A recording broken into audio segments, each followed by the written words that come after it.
Eu perguntava, e aí dá para a gente fazer um combo, né? Falando desses jogadores também, falando da situação de mercado, porque o Pelaip acabou concedendo uma entrevista ao Grupo Bandeirantes, e nessa entrevista ele reafirmou aquilo que sistematicamente a gente tem falado, que o Samuel tem trazido aqui como informação, não é de agora, não, é de muito tempo, que o Pedro Júnior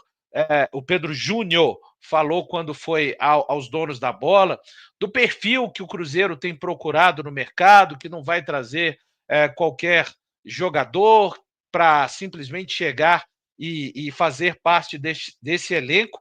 Mas também a gente tem uma situação hoje, Amanda, de jogadores ociosos, né? Ali no banco de reservas, ou quase isso, né? Então, queria que você falasse um pouco a respeito dessas duas frentes, né?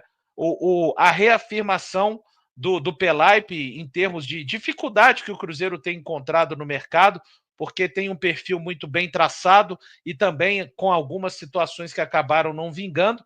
E, num segundo momento, também porque se a janela está fechando para busca, né, de reforços nesse sentido, ela também está acabando. E fato é que se esses jogadores hoje que estão mais ociosos no banco de reservas, se eles passarem o dia 2 de setembro, a nova oportunidade para que eles venham a ser negociados pelo clube será somente novamente a partir de janeiro de 2026, Amanda.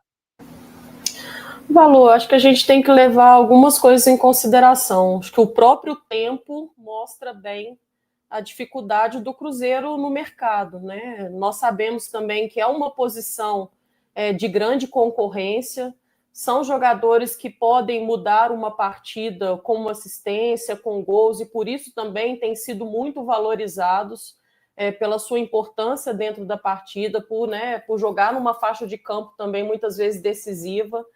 E a gente fica sempre na torcida para que o Cruzeiro possa encontrar, mas não encontrar de qualquer jeito, não encontrar com as mesmas características que nós temos aqui. Encontrar jogadores que possam fazer diferente e fazer a diferença. Eu acho que esse é o grande objetivo, essa é a grande ideia por parte do Cruzeiro. Com relação a jogadores que estão ociosos aqui dentro do Cruzeiro, eu acho que é uma coisa não entra muito na minha cabeça, assim. Muitas vezes o Cruzeiro está procurando, né, ter a oportunidade também de recuperar parte do investimento feito nas contratações, mas eu acredito que emprestar muitas vezes para um outro clube, principalmente para clubes que não são concorrentes diretos do Cruzeiro, nas competições em que nós disputamos, poderia sim ser vantajoso ao Cruzeiro.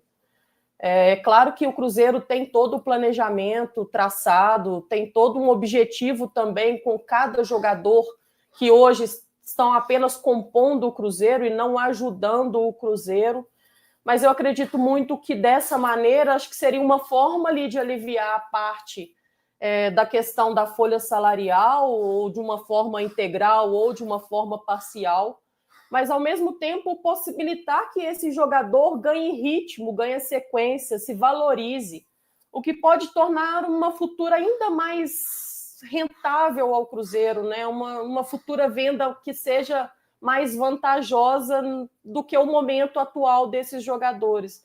Então, assim, é um pouco de entender um pouco o Cruzeiro, mas ao mesmo tempo enxergar com, né, de uma outra forma. E não vejo o Cruzeiro atuando dessa maneira. Tá sempre, a gente pode citar até a questão do próprio Lautaro, né? De ter times procurando o Cruzeiro para entender um pouco do que o Cruzeiro tem enquanto objetivo com relação ao jogador, e o Cruzeiro prezando um pouco mais nesse momento pela venda. Então, acho que dá para se fazer bons negócios sem que o Cruzeiro esteja em total desvantagem nesse momento. Até porque esportivamente nós já estamos em desvantagem com relação a esses atletas. Começando assim pelo aspecto de tentar dar achar um lugar para atletas que não vêm sendo utilizados, né? Acho que o caso mais delicado aí para mim nem é tanto o do Lautaro, é mais o do Wallace, porque é um atleta que atingiu 7 jogos, e aí acho que o Cruzeiro ele acaba pelo menos dentro do futebol brasileiro, não tendo a possibilidade de negociar esse atleta. O Gamarra é um jogador que não pertence ao Cruzeiro, talvez seja mais fácil você chegar ali num consenso com o clube que é dono, que é o Atlético Paranaense, para tentar uma devolução, para tentar encerrar ali esse processo do empréstimo. E o caso do Lautaro, eu concordo muito com a Amanda. Num primeiro momento, eu até entendi a visão do Cruzeiro de tentar recuperar esse investimento. Mas à medida que a gente vê o avançar da janela, a gente entende que esse mercado, essa possibilidade, ela está mais restrita.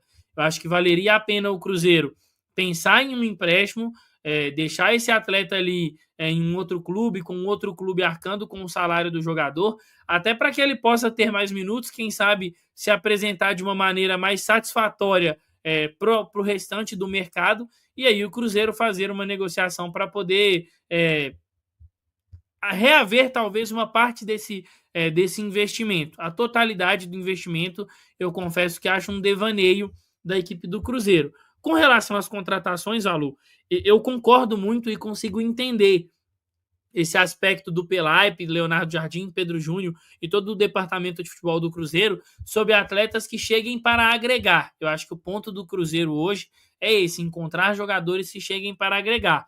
Porém, me incomoda, tem me incomodado muito a letargia do Cruzeiro no mercado de transferências. A gente já está falando aí de uma necessidade de um jogador de lado de campo do Cruzeiro que vem desde antes até da chegada do Leonardo Jardim.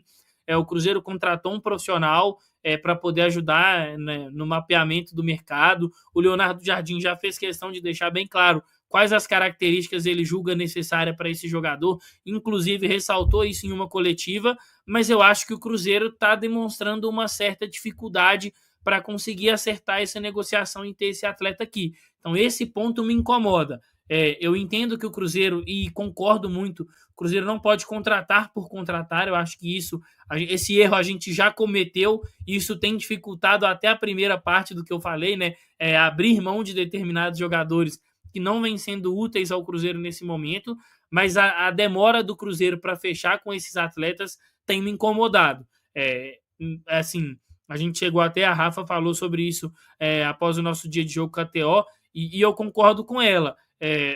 A parte do mapeamento do mercado ela está acontecendo, as características foram apresentadas pelo treinador, uma ponta aí está faltando, e eu acho que é essa ponta de conseguir sacramentar uma negociação, ter esse poder ali de convencimento, de mostrar para os atletas o projeto, porque é um projeto, o Cruzeiro tem um projeto, e me assusta muito, porque a gente tem um departamento de futebol com um treinador extremamente qualificado, a gente tem um centro de treinamentos melhor, talvez um dos melhores da América do Sul, a gente paga o salário todos os meses em dia, e aí a gente ainda não consegue convencer atletas a acertarem e serem jogadores do Cruzeiro. Então esse ponto do trabalho do departamento de futebol, eu acho que ele precisa de ser revisto o quanto antes para que o Cruzeiro possa contratar esse jogador, até para que não aconteça um processo que pode ser muito triste para o atleta, que é o jogador que chegar agora, com esse tempo todo decorrido de janela, ele pode ganhar ali talvez um peso, uma bigorna que vai ser colocada às costas desse jogador, porque o torcedor vai ficar sempre com aquela, esperamos esse tempo todo para que jogador X chegasse, então ele vai carregar um peso desnecessário, que o departamento de futebol pode lidar muito bem com isso, tentando dar mais celeridade a esse processo. Boa, eu estou muito com vocês na questão principalmente dos jogadores inativos, né? Beleza, vamos lá, você tem que ter mais de um plano de voo.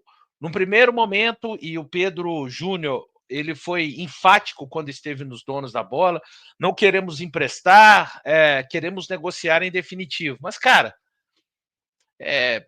não está tendo... As ofertas pelo seu produto não estão chegando, né? Então, de repente você pensar, né, no que isso poderia ser, acarretar com relação à positividade, até quem sabe de colocar gente da categoria de base ali, né?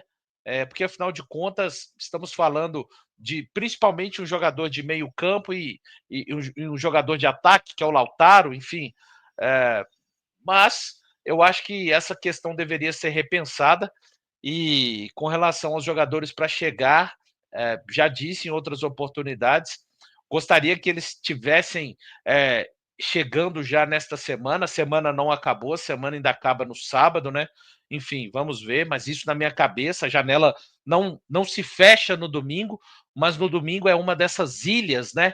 Que teremos depois do domingo de semanas para serem trabalhadas, enfim, fica a expectativa para que finalmente a gente possa chegar e acertar mesmo esse movimento de mercado do Cruzeiro. Ele pode ser crucial.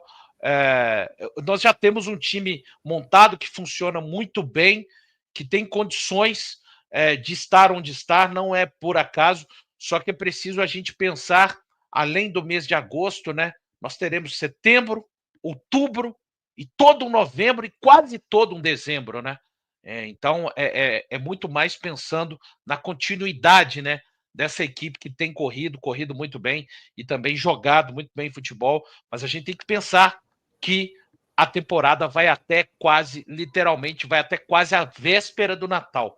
Até 21 de dezembro tem jogadores, eu tenho certeza que a turma está atenta e uma hora esse encaixe, eu fico na expectativa, né? Às vezes o encaixe de situações, o futebol já apresentou, e eu não estou acreditando na mística, né? Tem gente trabalhando sério dentro do perfil para trazer jogadores. De repente, quando for aquele encaixe ali acontecer, dessas contratações chegarem, que sejam contratações que cheguem e façam igual as joias do infinito, meu amigo, quando pararam no braço do Thanos. Aí o Cruzeiro se torne ainda mais forte do que já é neste momento.